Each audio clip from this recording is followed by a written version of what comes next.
¿Qué tal, mis queridos amigos? ¿Cómo estáis? Espero que vaya muy bien. Pues yo también muy bien. Siempre encantado de asistir a presentaciones y en este caso un coche tan importante como este para una marca como Citroën. Un vehículo que además se fabrica en España. El C4, desde luego uno de los pilares de la marca y que ya necesitaba una buena renovación, que ya tiene, y justamente ahora se empieza a vender en esta versión 2021, podríamos decir. Estamos probándolo en distintas versiones, hemos tenido oportunidad de subirnos al eléctrico y también al térmico. Os voy a contar los dos durante el vídeo y aquí os quiero dar las 4 claves fundamentales de este compacto del segmento C, que ahora ya no es un compacto, es una cosa entre un vehículo tradicional y un SUV, ahora le llaman crossover, pero quiere aglutinar buena parte de las ventas de la marca con esta estética y esta carrocería que tiene, digamos, un buen compromiso entre lo que pide el mercado, que son vehículos sobreelevados, y también las necesidades aerodinámicas para homologar unos consumos que sean apropiados para que la marca no tenga problemas. Y hablando de consumos, como digo, tenemos versiones de gasolina, versiones diésel y versiones eléctricas. La versión eléctrica con el sistema ya conocido de PSA, 50 kWh de batería bruta, 136 caballos. Y luego, como digo, motores de gasolina y diésel que están entre los 100 y los 155 caballos en función de la que elijas. La más ventajosa en precio va a ser la versión de gasolina PureTech de 130 caballos que comienza a venderse ahora. Recordad que estamos hablando de los motores tricilíndricos de PSA y que va a estar con un precio, con 4 niveles de acabado. Hablamos del nivel más básico, justamente en el borde por debajo de los 19.000 euros. Una cosa interesante, ni los diésel ni los gasolina tienen versiones híbridas, ni siquiera híbridas ligeras. Lo que sí que tiene es una versión eléctrica que, según PSA, según Citroën, pretende vender al menos un 10% de toda la cuota de mercado que tenga este coche en el próximo año. Bueno, como veis, es divertido e interesante porque cuando vas circulando con él, como llevaba varios Citroën C4 conduciendo alrededor mío, lo miras por el retrovisor y la sensación que tienes es que efectivamente lo que viene por detrás es algo parecido a un SUV, ¿no? Podríamos decir algo que compite en una categoría que cada vez hay más coches, con la llegada del Sandero Stepway nuevo, pero también, sobre todo y por encima de todo, por ejemplo, con vehículos como el Opel Crossland o el Kia XZ o incluso el Ford Focus X-Active. Y por cierto, hablando de eso, pues como veis, es un poquito más alto que un vehículo convencional, son 156 milímetros, a los que le ayuda también una llanta con una rueda de 18 pulgadas para hacerlo un poquito más alto, y Citroën declara que es interesante que el coche tiene 1,22 de puesto de conducción de altura para llevar una posición de conducción elevada. Más cosas interesantes así a nivel de lo que es el empaque de este coche, el empaquetado, pues básicamente que se ha hecho un diseño para favorecer sobre todo el espacio interior. Citroën declara un espacio para las rodillas de casi 20 centímetros respecto a los asientos de delante, entiendo que para una talla convencional, lo cual es una medida interesante para un vehículo de este tamaño. E igualmente 380 litros de maletero, que son idénticos en la versión eléctrica y en la versión térmica. Es una capacidad de maletero, como digo, bastante interesante y bastante buena para un coche así. Y luego, por supuesto, las particularidades que ahora os voy a enseñar por dentro del diseño de los vehículos de Citroën y también de su particular sistema de suspensión. Así que vamos a ponernos en marcha, vamos a darle marcha, vamos a darle kilómetros y os cuento un poco más de cómo es, cómo funciona, qué tal el interior y el acabado y su comportamiento dinámico en carretera. Acompañadme. ¿Buscas un coche nuevo? Entra en carwow.es y mi equipo te ayudará a encontrarlo y conseguir el mejor precio. Carwow.es, el comparador de precios de coches nuevos.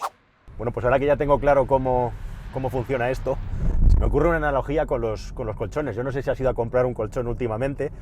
pero los colchones de hoy en día llevan como varias capas, ¿no? Que si los muelles ensacados, que si más o menos viscoelástica, que si una capa final más blandita, para darte esa sensación de recogimiento. Pues este coche es como que tiene 2 suspensiones en una. Tendríamos la parte más blanda, que es la que corresponde a la suspensión esta con topes hidráulicos tan característica, y luego lo que nos queda una vez que hemos pasado esa fase es una suspensión normal en la que el coche apoya bien y se comporta bien. Lo que pasa es que si en ese momento de apoyo ya, cuando tenemos los amortiguadores hidráulicos casi a tope o a tope, pasamos por un bache fuerte, no tenemos el nivel de confort porque tenemos una sacudida fuerte, con lo cual esa parte confortable que tiene el vehículo se nos acaba volviendo en contra si vamos encontrando los límites, los topes, algo que no va a hacer una persona que normalmente conduzca este coche, puesto que no está definido ni pensado como para eso. Esta es la versión eléctrica que estoy conduciendo en la primera tanda y lleva el sistema de propulsión que ahora mismo tiene todo PSA comercializándose en el mercado, el mismo que Peugeot, es decir, 50 kWh de batería bruta y un motor eléctrico de 136 caballos para una autonomía WLTP que se queda entre los 350 y los 400 kilómetros, según más carretera, menos ciudad, que en uso real van a ser alrededor de 300 kilómetros, un poquito por debajo o un poquito por encima en función de la conducción que hagas. Si haces carretera, claramente por debajo de los 300 kilómetros. La característica principal de este sistema de propulsión eléctrico es que no gasta poco y además, bueno, pues el sistema de indicador de autonomía, yo espero que en Citroën sea mejor, aunque no lo sé, pero es un indicador bastante poco fiable. Espero que lo hayan resuelto en este coche. Y una característica interesante y buena de este C4 es precisamente que, unido al confort que nos da el coche, unido a la comodidad, su nivel de acústica y de aislamiento en carretera es muy bueno. Es muy bueno, o sea, realmente podemos llegar a tener cierta sensación de vehículo premium siempre y cuando estemos circulando por una autovía y el asfalto esté en perfecto estado.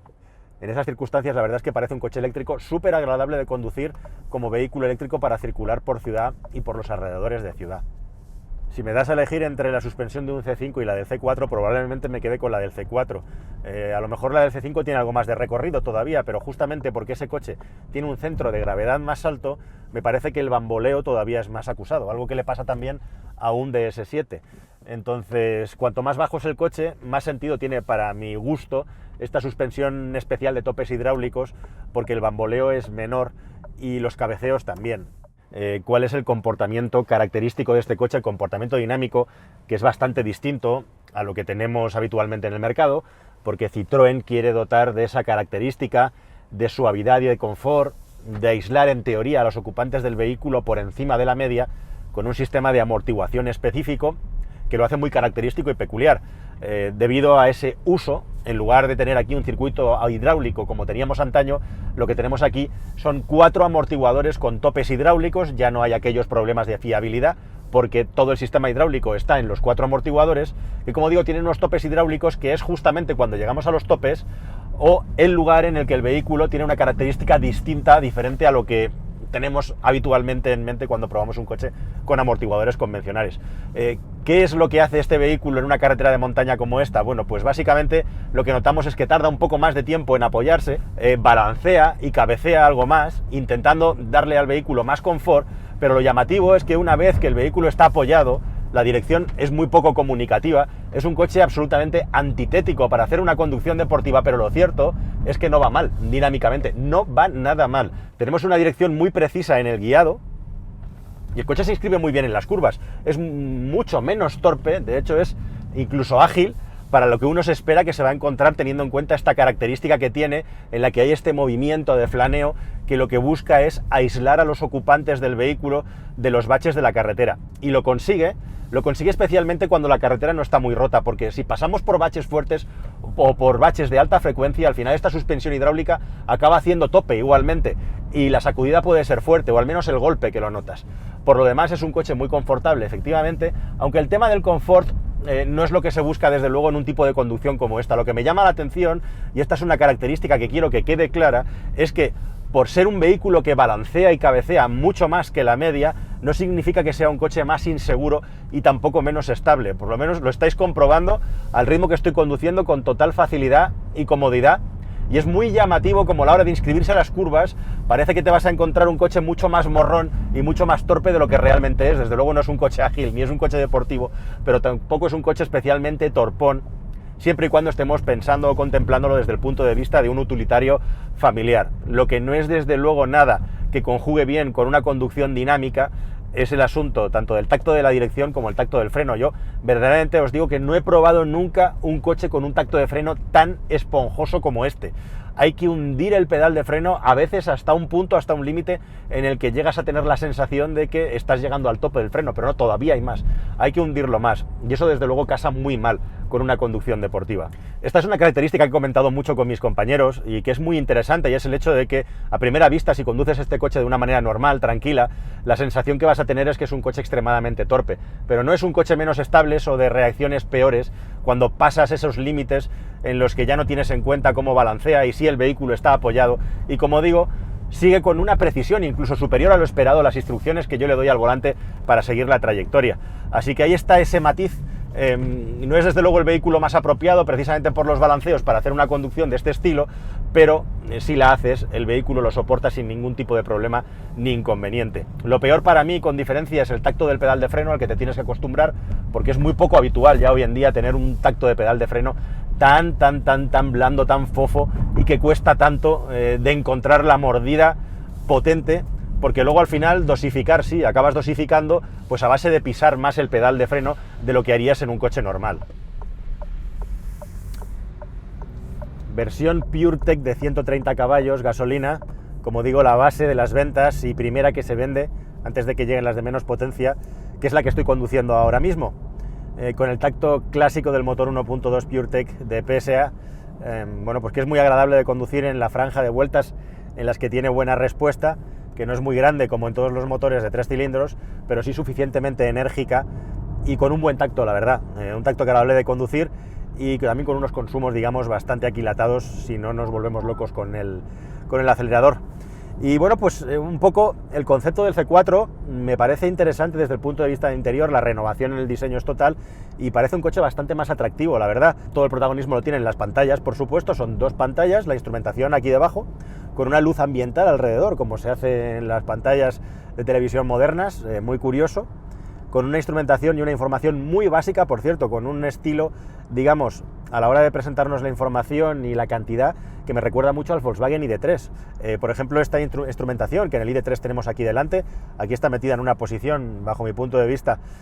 más cómoda para conducir, desde un punto de vista de la seguridad, y luego tenemos ahí delante un head-up display con la laminita, que por cierto es un head-up display bastante mejor que el de la generación anterior, con unas grafías más grandes y más superficie de proyección y más información, bastante bien a nivel de legibilidad. Hoy tenemos un día maravilloso para grabar porque está nublado, cosa que no es habitual en España. Lo que aquí nos sobra, que es la luz, es lo que le falta en otros sitios, pero para hacer este trabajo es magnífico. Y bueno, pues la legibilidad y visibilidad de la pantalla de la instrumentación y del head-up display es estupenda en un día como hoy con nubes. Y esta pantalla central, totalmente apaisada, con una relación de aspecto pues de 2:1 aproximadamente, de 10 pulgadas según la marca, que nos recuerda claramente a las pantallas que tienen los coches del grupo, sin ir más lejos, pues el Peugeot 508, por ejemplo, ¿no? Solo que aquí no tenemos todo ese arsenal de botones que tienen los vehículos con el sistema de Peugeot. Sí que tenemos una instrumentación en lo que es en la consola central, unos mandos, mejor dicho, unos botones muy simplificados, con un botoncito de home y un botoncito que nos permite activar o desactivar los sistemas de asistencia a la conducción, todo lo relativo a la conducción en el coche. Y luego en el vehículo eléctrico aquí tenemos además un par de botones extra, específicamente uno que es el botón de extra de retención, solo hay 2 posiciones de retención en el eléctrico, mientras que en los térmicos pues no existe esa posibilidad, lógicamente. Yo ahora llevo uno manual, pero volviendo a donde empecé esta parte de la reflexión con el asunto de Volkswagen, ¿por qué digo eso? ¿De que me recuerda? Pues hay 3 factores, como digo, fundamentales. Uno ya lo dije, que es la pantalla de la instrumentación, me recuerda a ID3, por las formas, desde luego, por las grafías y por cómo está puesto me gusta más este. Otro es el asunto de este plástico laminado, decorado, que la verdad es que es muy vistoso y muy agradable al tacto. Aquí es a donde está la parte, digamos, de más calidad en cuanto a materiales que tiene este interior, y me recuerda claramente al del Seat León, que tiene algo parecido, y el resultado que da es muy agradable. Además, como es una cosa que no está muy vista, pues funciona bien. Me parece que funciona bastante bien a nivel visual y a nivel estético. Y luego, la otra cosa que me recuerda claramente es el cambio automático, esa palanquita que está enclaustrada y que me recuerda claramente a las palanquitas que tienen los Golf 8. O sea que por ahí hay ciertas similitudes, aunque esta palanquita en el C4 está, como digo, ahí metida, es más estrecha, y no entiendo muy bien por qué lo han hecho así, pero bueno, no tiene mayor dificultad, tampoco es que estemos tocando ahí todo el día. Por lo demás, el resto de los plásticos en las puertas, en la parte media-baja del salpicadero, plásticos duros, plásticos pues que nos llevan a pensar en un automóvil de corte económico, pero bueno, a nivel de calidad de acabado, a nivel de construcción, todo parece sólido y parece bien hecho.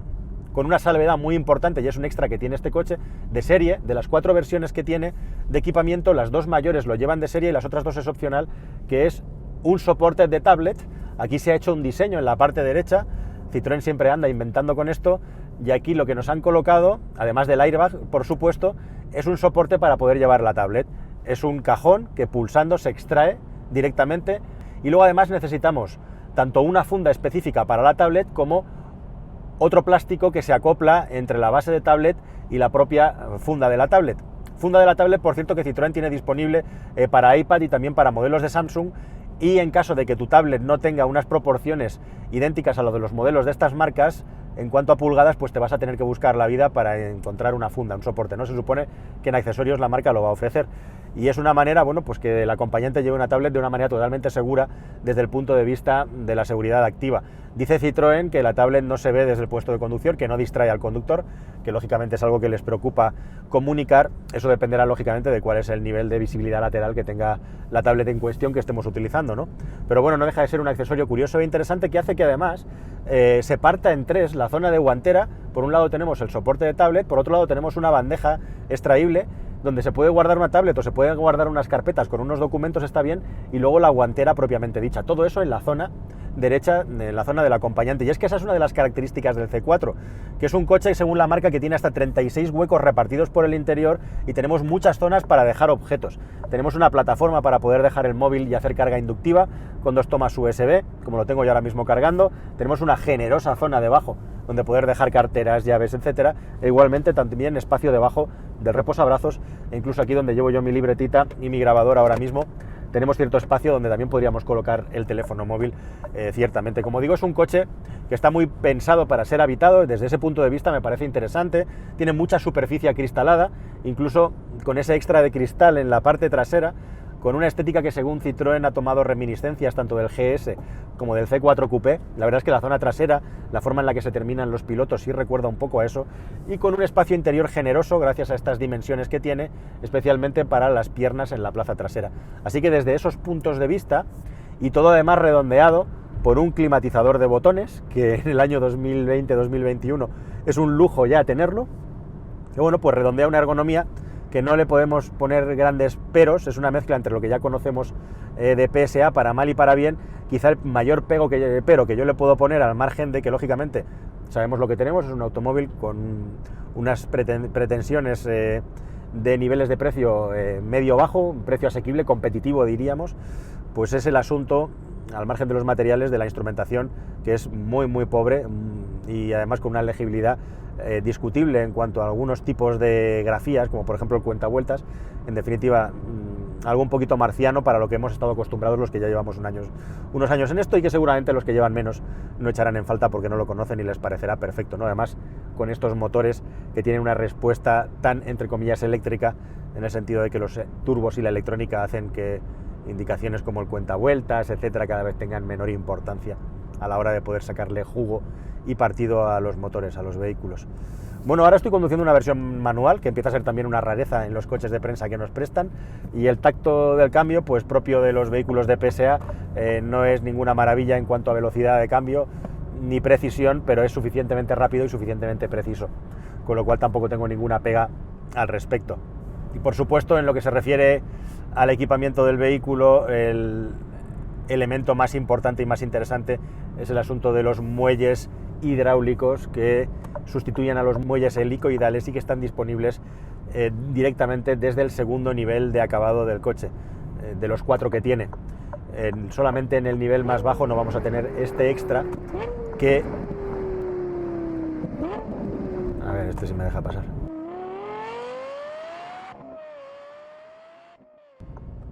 Solamente en el nivel de equipamiento más bajo no vamos a tener este extra que marca completamente el carácter y el funcionamiento del Citroën C4. Ellos le llaman el efecto de alfombra voladora, en el que además también tienes la opción de añadir unos asientos como los que llevamos, ergonómicos, que son unos asientos que están diseñados en teoría para poder hacer largas sentadas en el coche sin agotamiento. Y la principal característica de estos asientos que tiene el coche es que le pasa lo mismo que a la suspensión. Es muy curioso, porque yo os he hablado de colchones para intentar explicar bien la suspensión tan particular que tiene este coche, y a los asientos les pasa algo parecido, y es que la primera fase del mullido de la banqueta es muy muy blanda, para que sea agradable, dicen ellos, y luego ya tiene una capa mucho más dura, que es la que ayuda a tener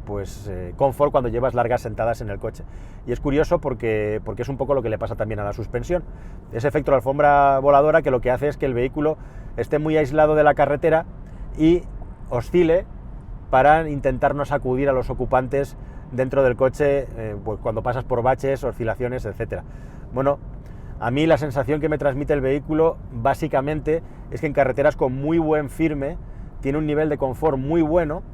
pero que este tipo de suspensión tiene sus limitaciones. Y una de las limitaciones, por ejemplo, la que menos